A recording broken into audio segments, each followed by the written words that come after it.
The Comedy Store tonight, starring Argus Hamilton. With tonight's special guest host, Felicia Michaels. Joining Felicia, the newest paid regular, Kurt Metzger.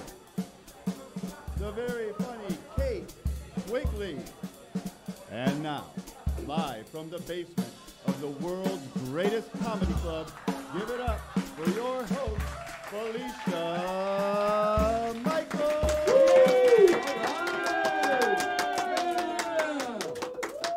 Good evening, and welcome to the Comedy Store tonight, starring Argus Hamilton. I'm Felicia Michaels, and Argus is in Oklahoma City tonight for a gig, and he asked me to fill in. So I thought I would start it off by letting me tell you a little bit about myself. I grew up on welfare, and I was beaten up regularly by the town bully named Debbie Griego. In fact, when she would beat me up, she would scream at me, "You and your mom are nothing but lazy trash. You're probably going to be a stripper by the time you graduate high school."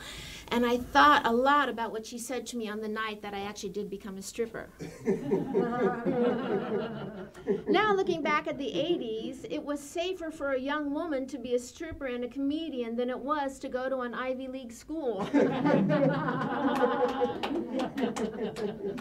You know, 30 years ago, as a new regular here at the Comedy Store, Argus Hamilton actually tried to trade me to Paul Rodriguez for a bindle of coke. And now I'm hosting his show. Dreams do come true. On to the news. Today, Nikki Haley, U.S. Ambassador to the UN, resigned this morning. See? Trump is such a horrible boss that he makes people want to stay in South Carolina. Right? And then a rumor went viral saying that Ivanka Trump is going to be considered to replace Haley as UN ambassador. I think that is a fabulous idea. If she can make Midwestern housewives buy fuck-me pumps, that chick can do anything. By the way, you know why they call high heels fuck-me pumps? Because after a painful hour of wearing them, you just want to lay on your back with your feet in the air so the swelling will go away. Here's something crazy. This week in Michigan, a mystery donkey was found wandering on a road. Mystery donkey? Here's my theory. Someone's donkey got loose. Mystery solved. Taylor Swift also officially endorsed the Democratic candidate in her home state of Tennessee. But now she's getting criticism from her Republican fans, but I think she just plans to shake it off. Shake it off. And here's a little bit of sad news. Last week, a teacher in Miami offered a male student extra credit in exchange for sex. Yeah, the kid said he'd rather get an F than take that D.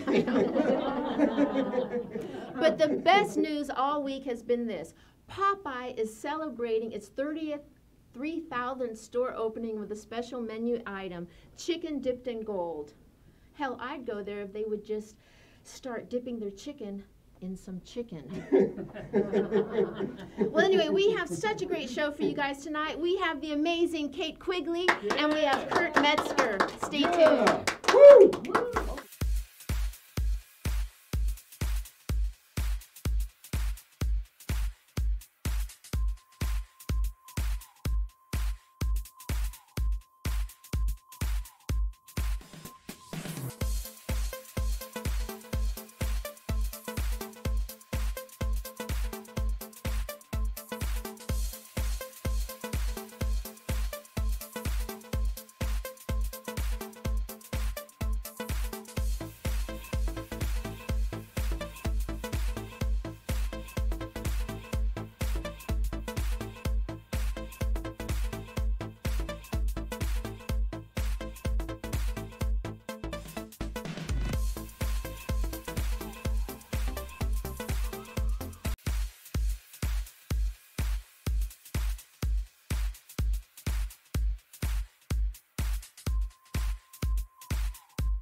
introduce our first guest. Here is a girl that is not only super funny, she's adorable, she's hot, she's kind. Please give it up for Kate Quigley, everybody.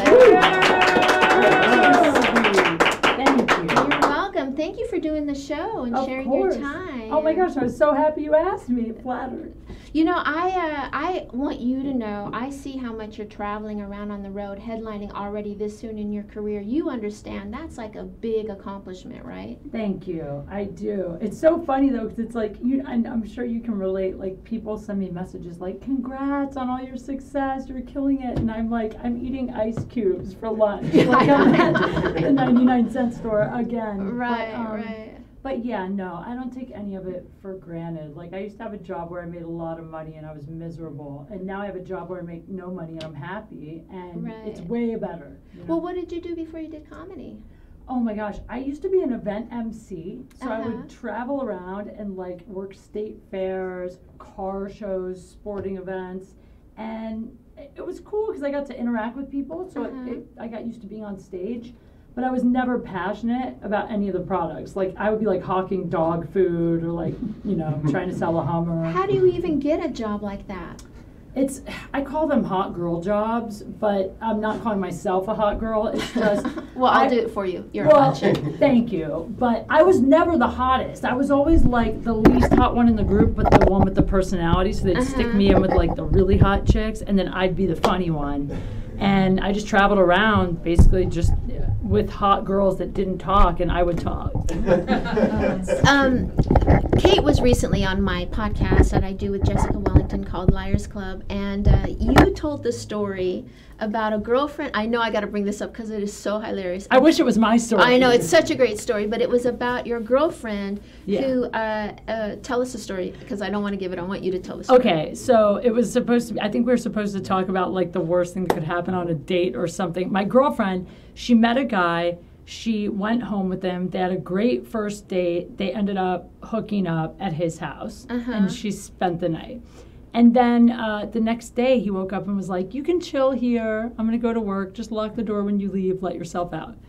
So she gets up, she goes in his bathroom, and she poops. And then she goes to flush the toilet, and it's broken. The toilet doesn't flush. So she doesn't know what to do. She's panicked. She's like, I can't leave a pile of poop. She's like, this is a good catch. This guy has his own house, you know? Right. So especially in LA. Yeah, exactly, right? So she goes into the kitchen. She gets like a plastic bag, and she comes back to the bathroom, and she scoops the poop out of the toilet with the bag, and then she like knots it up, you know, like a dog bag. Right. And then she's like, I'll take it with me and throw it out. So she gets her stuff together. She's leaving. And she thinks, I should leave him a note and let him know his toilet's broken. So she stops and she puts down the bag of poop and she writes him a note like, great time, just so you know, your toilet's not flushing, you might want to get that fixed. And she leaves the poop and the note on the counter and leaves. And locks the door and leaves. And she said, like, the second she walked out, she was like, shit! Like, literally. Literally. And she didn't know what to do. She couldn't go back in. So she called a locksmith, and she had a locksmith come. And she tried to pay the locksmith to let her in, and since she didn't have any form of ID or anything, he wouldn't let her back in. So oh my God, that's my biggest nightmare ever. I can't imagine, but I can imagine the whole, I would do the exact same thing. Right. Wouldn't you scoop the poop out too? Yeah, I would totally do that, and accidentally leave it on the counter. I know, the guy was probably like, what a bitch. Now, was this a story that she told on your podcast? Because Kate has a very funny podcast called Date Fails. Did she tell you that on your podcast? Actually, no. This was a girl that just randomly told me this. I think it was after a show. It wasn't even a friend. It was like a girl who told me after a show one night. Oh, really? Yeah. Oh, wow. That is so hilarious. Yeah. I love your Twitter feed. You have the most amazing Twitter feed. Thank you. And this is the thing, because I have spoken with Esther Koo, also a very funny comedian, about this, is you like to post a lot of pictures, sexually suggestive pictures on your Twitter feed. And sometimes it's a great thing, but does it ever bite you in the butt? Oh, yeah. Yeah, totally. It's bitten me in the butt many times. I mean, the truth is that I'm like, you know me, but people don't know this about me, but I'm like not a promiscuous person. I'm not a prude. I'm kind of a freak, but I'm selective about it. Mm-hmm. But when I first started comedy, like I said, I was still doing, quote, hot girl jobs. And so my feed was kind of like a mix of funny, but then I was still making money off like hot girl stuff. So I would do both. And then everyone would give me shit, but it was always male comedians. It was never women giving me shit. It was always guys that were like, you can't do that. No one will take you seriously. And so I think it was Brad Williams said to me, find a way to make it funny. Right. And so I started wearing a bikini everywhere, like almost like to poke fun at myself everywhere, at the grocery store, the bank, the hospital, church, whatever. And I would have someone follow me with a phone and take photos of people's reactions. And that started to get really funny. And then I got a TV show out of doing that, like the Playboy Channel. You know, they were like, "Oh, we love what you do. We want to come up with a show for you." And so I ended up getting a TV show because of it.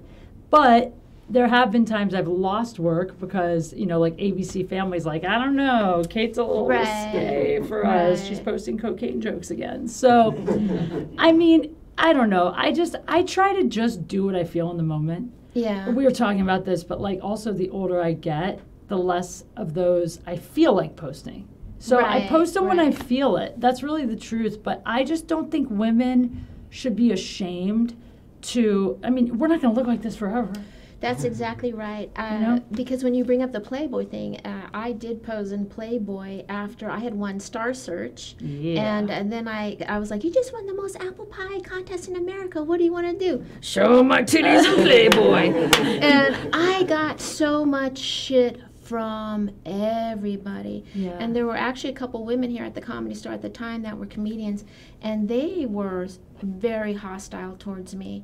And the big turnaround in that was after a long career of coming in and out of comedy and going back to comedy. I actually had one of those comedian ladies chase me down in a grocery store and was like, I'm so proud of you that you kept at comedy and were doing all that. And I said, you know, when we were both younger, you were really mean to me. And she said, no, that wasn't your issue. That was my issue. And it was such a thorough, amazing moment for me. Yeah. Of just like, you know what, I grew up, but they grew up also. Yeah, I've had that happen also. I've had some girls say something like that to me, like, I used to kind of hate you because I didn't understand what you were doing, and then now I see, like, I think the feminist movement, too, like, to me, feminism isn't being like dowdy or conservative.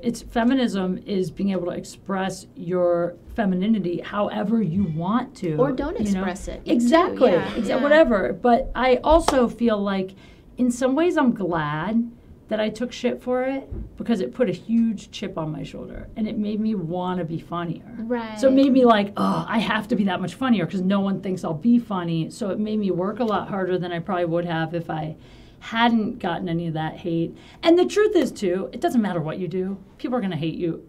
No matter what. They're going to find something they don't like about you. People find a reason, yeah. you know? So wow. I just do what I want. Thank you so much for coming here and sharing your time here at the Comedy Store. What are your biggest goals that you want to achieve? That's what I want to ask you. Oh, gosh. I mean, honestly, I want to shoot a special and, I want to shoot a special, and also I want to finish a book. I'm writing a book right now, and I have a publishing company, and I'm like really working hard on it. Good for you, Kate. Yeah. I wish you so much luck. I really do. Is there any dates that you would like to push? Oh, yeah. I'll be at the Edmonton Comic Strip. I'm looking at both cameras. Edmonton Comic Strip, October 24th to the 28th. And then I'll be with Joey Diaz, Gotham, November 7th to 10th. Oh, wonderful. Thank you so much. Thanks for having me. And we'll be right back.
can't even believe that our next guest is sitting with me because I'm such a huge fan of his. I'm just going to crush all over you right now. Please give it up for Mr. Kurt Metzger.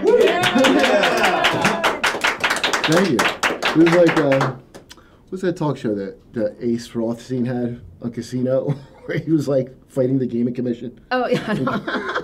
Like, Ace is like wild. Right? So, Kurt, you just became the newest regular here at the Comedy Store. Were you excited to find that out, or you just like, you've been at it for a while, it's a nice little feather in your cap? Disturbed to find out that I wasn't already passed, but then I was elated that I was passed. It was a process. I just assumed I was, right. But I was not. How long have you actually been doing comedy? Jesus Christ. Everyone says that when you ask them, Jesus Christ. 20 years. Oh, wow. Does Joey Coco Diaz do that? Yeah, every day. Well, here's what I wanted to ask you, because you're also known as an amazing writer, and you just recently wrapped a season of Who is America with Sacha Baron Cohen. How was that, working with him? I think I'm literally not even allowed to say that it was pretty cool. Oh, really?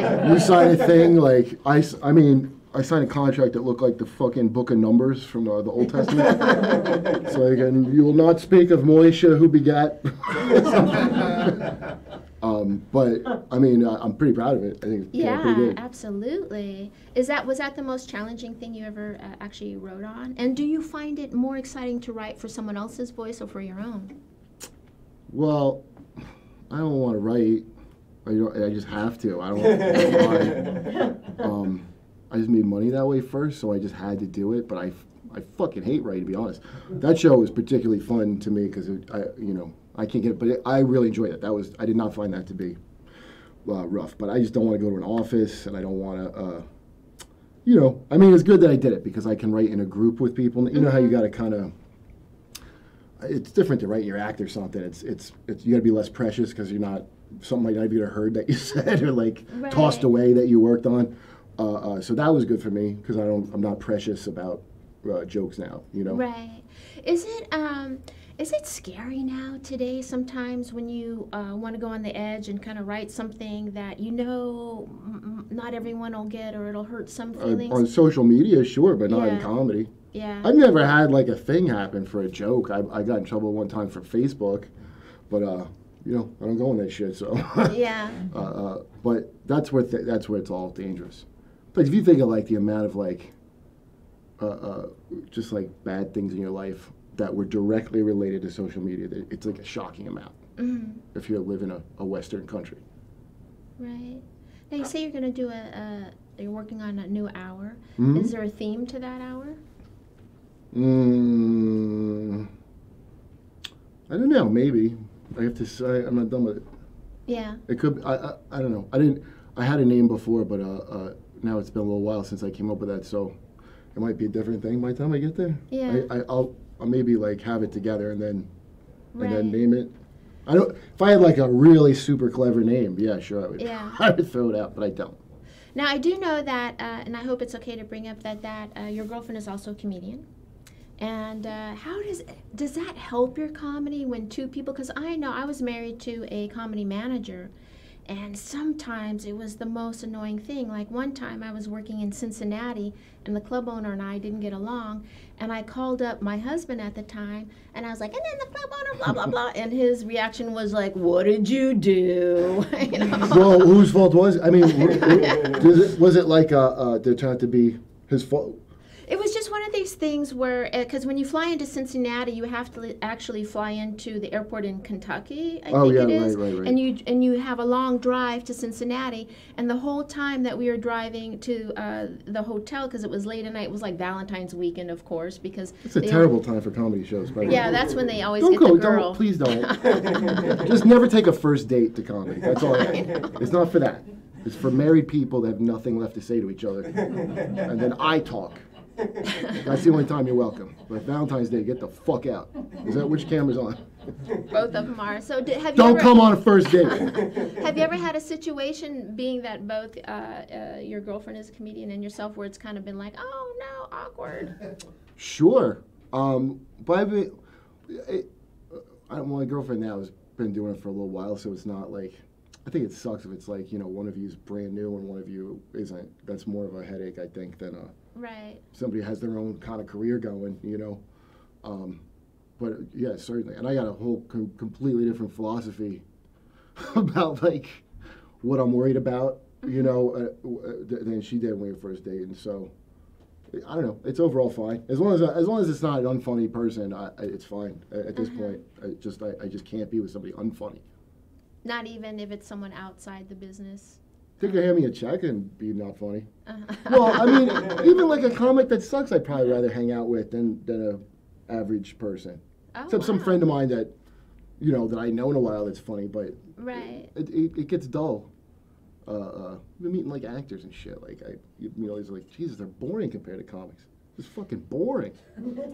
Now, when you got into comedy, what actually motivated you to get into comedy? I didn't want to have a job that I didn't like. I used to be a Jehovah's Witness, so on Saturdays. Really? You were a Jehovah's Witness? You grew up that way? Yeah, so I was like, I remember I was like 12 or 13, but we would go on, like once a month, me and my friends my age would have to go clean the Kingdom Hall, right? Like volunteer. And it was and it was like not a thing that I was like, oh, because it was like a hangout and it was like, it gave you like brownie points. So it was like a thing you wanted to do. But, so we just hang out and it was fun and we'd be cracking up the whole time. And at the end, like, man, that wasn't as bad as I thought. And my two friends were like, yeah, because you didn't do anything. You just cracked jokes while we did all the cleaning. And I'm like, yeah, I did. Yeah. And that's why I was like, maybe you could do that, Do you do jokes about Mormons in your act? Or, I mean, Jehovah's Witnesses in your act? No, different knock-knock religion. Yeah. Ours is a gasoline-based. Theirs is a more bicycle, green. This is a greener ministry than ours. Yeah, I have jokes here and there. Were your parents, when you said, oh, I'm going to be a stand-up comedian, were they like, what the? Well, yeah, I already went to art school in Philly, and then I dropped out. So I had already disappointed them on several levels before we got to comedy. As you should. Your parents should support you. I don't know, there's a new thing now where people are like, I would be supported in comedy. Everyone should tell you, get the fuck out, no one wants you here. That's what you should be told. Okay. And that's what you deserve to be told for this job. And then if you're still here at the end of that, then you deserve to do the job because you're probably funny. But if you didn't experience, if you had like, everybody was like, yeah, but definitely, you're weak. Right. I love hearing that because I have a 19-year-old that I need to say, get the fuck out. So I'm like, go into comedy, get the fuck out. It's crazy now because you'd be like, why aren't there more women in comedy? Well, because women, thank God, aren't being abused enough to create more stand-up comedians. Like, if there's ever an influx of 1,000 female comedians, women are being raped at levels heretofore unheard of. Well, thank you so much for coming here and talking about your story. And I know that you lived in New York for a very long time. And 15 years. 15 years. I did a 15-year stretch. Wow. What is it that you ultimately want to achieve in comedy? Oh, I just didn't want to have a job I don't like, but so it's all gravy, pretty much. Really, nothing secret that you want to, like, in the deepest, darkest part of your heart? Where you're like, well, I'd like to, at some point, be able to just be on stage and not have to fucking write. I don't know what you have to do the, because this really is the lowest rung of show business, stand-up. You are, you're beneath a ventriloquist here as a stand-up, a magician, well below a magician, well below a porn. This is a porn star's plan B, this film. Okay? This is the least respected thing there is. And now more than ever. Okay, so I can give you 47 reasons on Netflix why comedy is respected less than ever now. But that's how it always was. But I just wanted to do that, But you, for some reason, can't do that until you do all this other shit, like a Hedberg joke. Right, right. What else would you like to share about yourself? I feel so excited that you're here because I met you at the Moon Tower Comedy Festival. Oh, yeah, that's right. And I've read so much about you and the uproar of the whole Amy Schumer thing. And when I was first around you, I was like, what the? And then I got I'll tell you what's funny about that. Yeah. Literally every internet, like, clicky publication is a lie. Like... First of all, I don't know how people judge Alex fucking Jones when the regular so-called thing could be that off. But I mean, they just fucking say whatever. So I'm even getting into the headlines. It's like being on the fucking Simpsons, some of this shit. But You know, I mean, I don't care, but for the love of God, who would believe? I don't know. I guess people believe what they read, you know, but they don't, do they? They just look at the fucking headline. That's why it's clickbait. Well, when you watch news or anything, is there a source that you go to as a comedian? It's not around anymore. Oh, I thought you meant for news. Well, yeah, because you have to read I gotta so write- much news to No, I write don't. comedy. You don't think so? I mean, if I have a submission for something political, I'll look up weird news items, which you can find pretty easy now. Yeah. Actually, I don't mean it. That's actually very handy, that aspect of the internet news. I didn't mean to damn that. But my favorite news channel that's gone now is, I swear to God, Al Jazeera America was the most just news. Who would have fucking thought that? That Al Jazeera, gone. It's gone. Yeah. So now all there is some weird shit happened when Fox News created that, like, oh, you can have your news. Yeah. And then Then there's the Sinclair Broadcasting, which well, all MSNBC and yeah, shit. I agree. Like, I agree. it's just like a virus, or like, you know, using too many antibiotics or something, and bacteria is worse. That's how fucking horrid the cable news. And I'm talking about the supposed real news. Like, the New York Times is and I'll say it again, is a fucking fat girl's diary now. And it's worthless. I mean, that's the paper record. And I'm just saying from a first-hand, like, I wouldn't even know how bad a job they do had I not had them do that to me. Right. But it's nothing personal on their part. They just got to make a buck. Yeah, it's just a vicious cycle. It really Well, is. I go, at least they're not using, like, a real rape that happened to me to make $1 million like they're doing to others. Yeah. Oh, no. That's the truth. Yeah. Well, I so am excited that you came on the show, and that I'm starting to get to know you better. I really admire you as a comedian. Is there anything else, any dates or anything that you would like to plug? Yeah, I can't remember. But go on my website. Okay. I think I have my plugs. I got an hour special called White Precious that you can find on iTunes. And my website's called kurtmetzgercomedy.com, and that has my dates on it for my road gigs. Wow. Well, thank you so much, Kurt, for coming on the show. Thank I you. certainly appreciate it. And thank you, and congratulations for being a new regular here at the world-famous Thank you very Comedy much. Store. Yeah, it's an amazing thing. And I challenged the Nevada State Gaming Commission to come down and talk to me. We'll be right back. Yeah!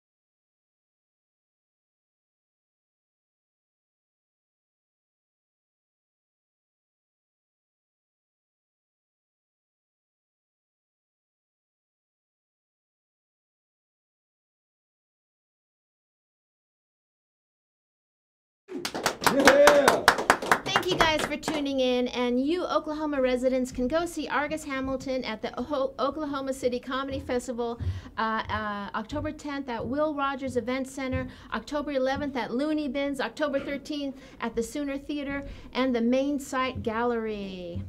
And I'm on stage here at the Comedy Store tomorrow night at 12:45. In fact, it's been a long time since I've been getting regular spots here at the Comedy Store, and I called up my friend Joey Diaz, who is an amazing comic, and I said, Joey, I got my first paid regular spot at 12:45. And he said, you're gonna kill it so hard, and you're gonna work your way down to 11:45. Next Tuesday, we have 2 more exciting guests, so tune in next week. And please subscribe to the YouTube channel, It's the Comedy Store, and watch all of Argus's shows. Thank you guys for tuning in. Have a wonderful, wonderful evening.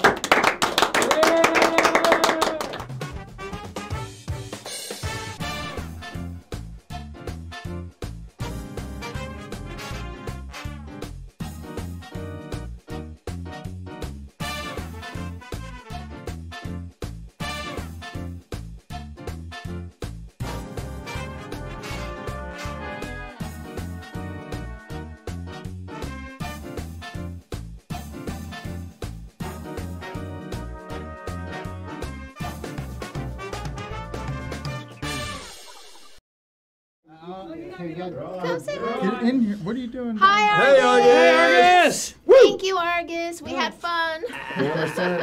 We're inclusive.